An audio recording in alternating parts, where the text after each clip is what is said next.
Hey, so welcome everybody to this new video. Over there in the distance behind me there's a giant bank of fog and rain rolling in. Not quite sure if I want that to reach me because, well, first of all it would probably do some great images, but secondly it could also get quite wet quite quickly, so yeah, not quite sure about that.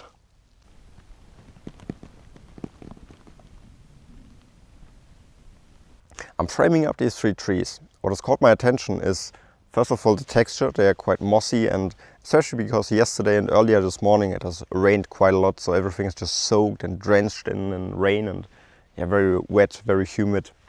Just gives a lot about the atmosphere of this image. Yeah, so I quite like the way that these trees are set up. It's almost like they're marking an entrance to this forest, just because they're right next to the way, and then they're leading you further down into the forest, onto this. Well, you can barely call it a way, but kind of like this path. As I've just said, the trees have quite a beautiful texture with this very saturated and mossy green. And then in the background, quite a lot of the trees are brownish, maybe even a touch of magenta, like the tonality. It just works beautifully because it creates so much contrast, and especially color contrast with the foreground, and then the background, yeah, just works beautifully as an image. I'm just getting a little bit of light shining through the tree line, which is quite beautiful. I mean, on one side, I think this is quite a moody scene, so it would benefit from darkish, moody, overcast conditions. But at the same time, it might also work with the light and more of a happy vibe, you know? Yeah, well, it's beautiful in and of itself. All this mossy texture and everything, especially on some of the branches, they're completely covered in green moss. Quite beautiful. I'm also using a polarizer, just because I wanted to bring out a little bit more of the saturation and the deeper, richer tones, especially in the green. Quite a beautiful scene. Not quite sure if that works with the sunlight and the polarizer.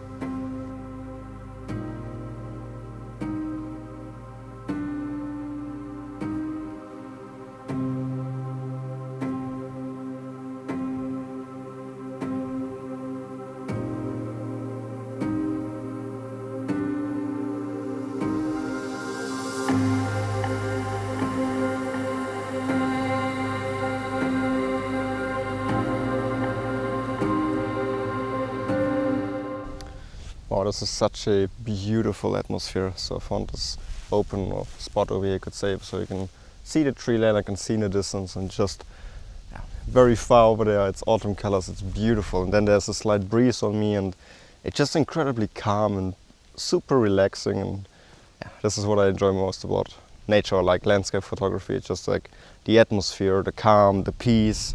It's almost like something is in the air. It's just almost too quiet right now, but man, just all alone, surrounded by nature. Doesn't get better than that. Damn it. There's just some loud noise over there. Like there's a... Damn it. There was just such a loud noise, and it was just somewhere down this decline over here. And first I thought it was like a shot by some hunter, but it didn't sound like a shot. So I think it was a tree which just fell down. Ooh, that was quite loud.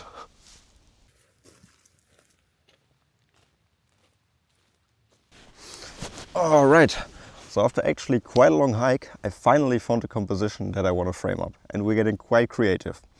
So I found this tree stump over here, and I already mentioned the conditions. It has quite a lot of moss on it, and again it's quite soaked, looks quite beautiful, incredibly wet texture.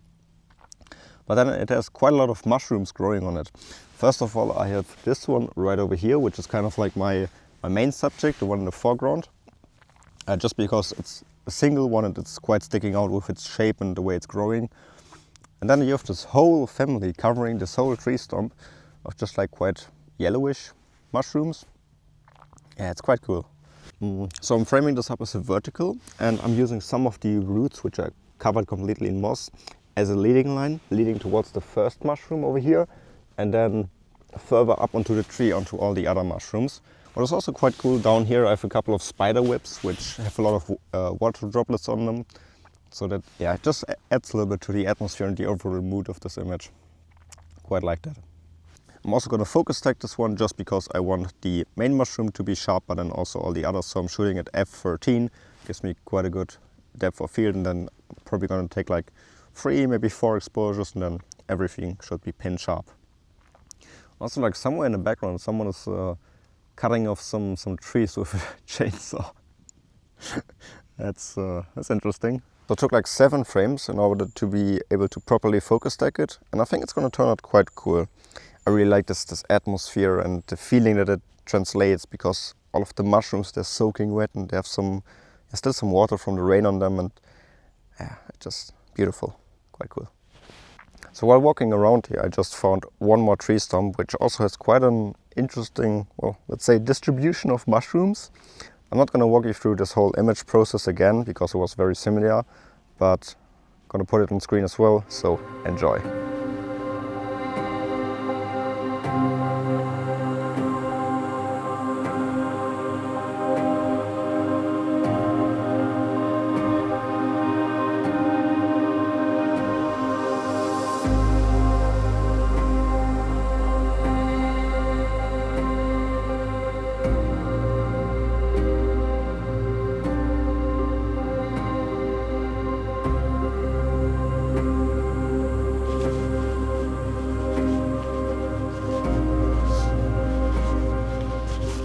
If you enjoy my images and my process of taking images, and you want to learn more about landscape photography, I have a course available. It's the first link in the description, and I teach you everything you need to know to start out. So being out in the field, settings of your camera, tips and tricks, and also post-processing, everything to start out.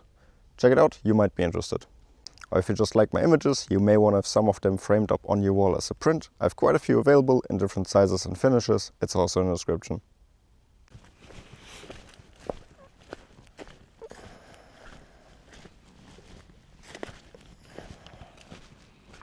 I don't know, not finding too many compositions today. I'm eyeballing this grass over here quite a lot because it is kind of like knee high and has such a soft character to it. But also like the color on there is quite beautiful. It's like a green transitioning into brown, and it looks quite interesting. I think that this could work quite well as a black and white high key image, so very brightly exposed. So all this green becomes basically white. I just need to find some other interest because it's going to be pretty hard to just frame up an image with, well, grass.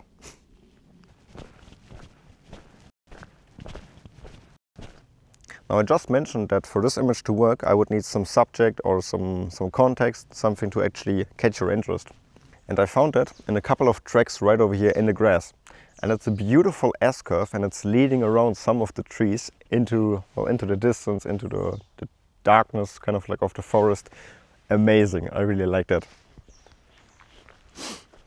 What is also adding to this image right now, you can see it on my face, we're actually getting some sunlight.